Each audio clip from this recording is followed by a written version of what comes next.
కలిపాపహరమైన కరుణావతారము కడుదీనులకు దీపమై కఠినాత్ములకు శాపమై నరరూప రాక్షసుల తక్షకుల భక్షకుల తలలు నరికే గండ్రగొడ్డలే అస్త్రమై కదిలింది కదిలింది కల్కి అవతారము ఇది మా అరుణారుణ ఆహ్వానము ఇది పేద హృదయాల సన్మానము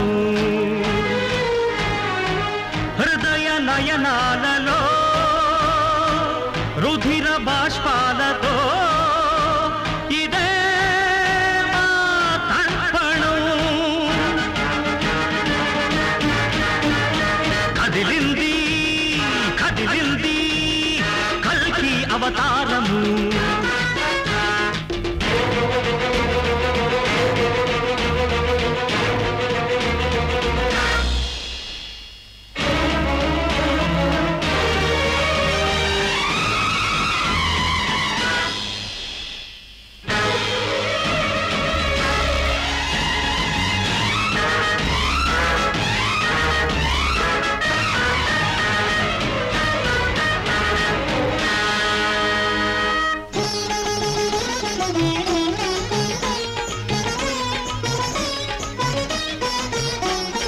నీరాకతో ఆశ మారాకు తొడిగింది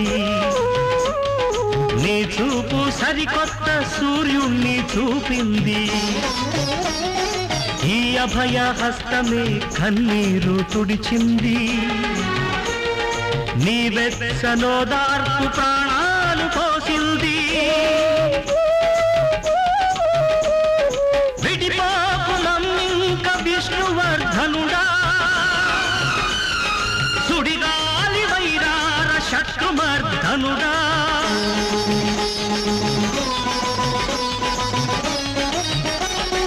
కదిలింది కదిలింది కల్కి అవతారము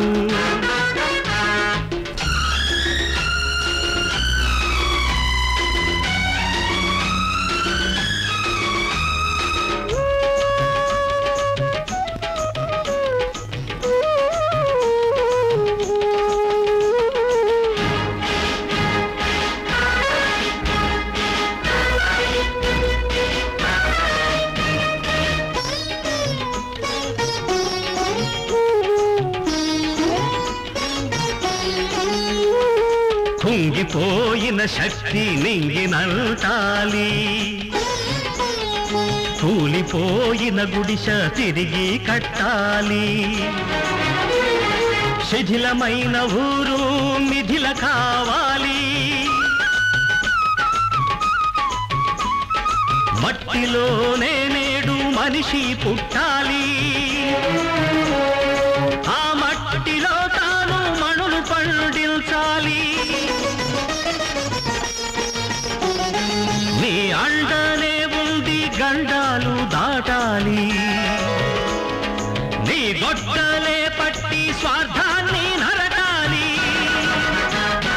విజయీ భవ దిగ్విజయీ భవ హే కల్కి అవతారమా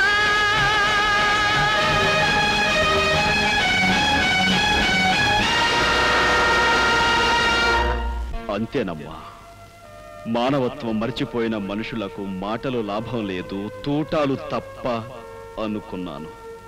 అధికారం చేజిక్కించుకున్న అన్యాయాల్ని అరికట్టడానికి అహింస పనికిరాదు, ఆయుధం తప్ప అనుకున్నాను. అభాగ్యులైన అనేక మంది పేదల కోసం నేను నమ్మిన సిద్ధాంతంతో ముందుకు వెళుతున్న నన్ను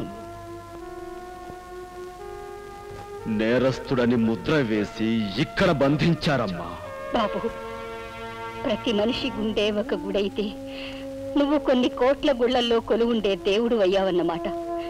ఎంతో మంది తల్లులు చెల్లెళ్ళు నిన్ను చూడడానికి వస్తున్నా నీకు దగ్గరగా ఉండే ఇంతకాలం నిన్ను చూడలేని దౌర్భాగ్యరాలనయ్యాను నేను. అలా అనకమ్మా, కావాలనే నీకు కనిపించకూడదనుకున్నాను. అంటే అంటే నేను ఇక్కడే ఉన్నట్టు నీకు తెలుసా బాబు? తెలుసమ్మా. తమ్ముని చూసిన మరుక్షణంలోనే వాడిని గుర్తించాను. నువ్వు వాడి దగ్గరే ఉంటావని ఊహించాను. మరి అమ్మని చూడాలని, అమ్మా అని పిలవాలని అనిపించలేదా బాబు? అనిపించింది. తమ్ముడికి నిజం ఎక్కడ తెలుస్తుందోనని గుండె రాయి చేసుకున్నాను. బాబు, అవునమ్మా. ముళ్ళు రాళ్ళు ఉన్న దారిలో నడిచి నడిచి ఎదురు దెబ్బలెన్నో తిని నువ్వు నేను మనసును మొండిగా మార్చుకున్నావమ్మా.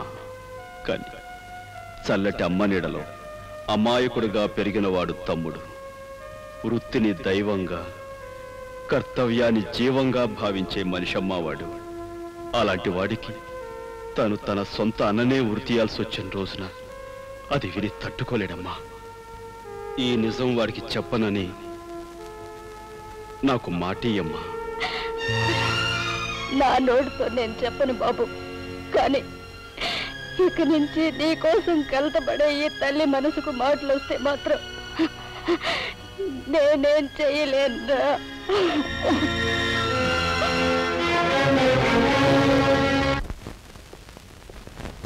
అమ్మా, గంటగూడెం చూడటానికి ఈవేళ నువ్వు జైలుకు వచ్చావంట? అవును బాబు, ఈ ఇంటి దీపాన్ని ఆరిపోకుండా కాపాడిన మనిషిని చూడాలనిపించింది. నేను చెప్పాను కదమ్మా, అతనికి నాకు పోలికలు ఉన్నాయని. అన్నట్టు ఆ మనిషిని చూసాక నీకేమనిపించింది? దేవుడు గర్భగుడిలో బంధించబడ్డాడనిపించింది. అదేంటమ్మా? అదేరా, నీ ప్రాణం కాపాడినవాడు అంటే నాకు దైవంతో సమానమేగా బాబు. అతని ఆఖరి కొరకు ఏదైనా ఉందేమో తెలుసుకుని తీర్చరాదు? ఉరి తీసే ముందు ఎలాగో అడిగి తీరుస్తారమ్మా. అది చట్టం ఆనవాయితీగా చేసేది. నేను చెప్పేది అతని రుణాన్ని నువ్వు తీర్చుకోవాలనిరా. సరేనమ్మా, రేపే వెళ్ళి అడిగి చూస్తా.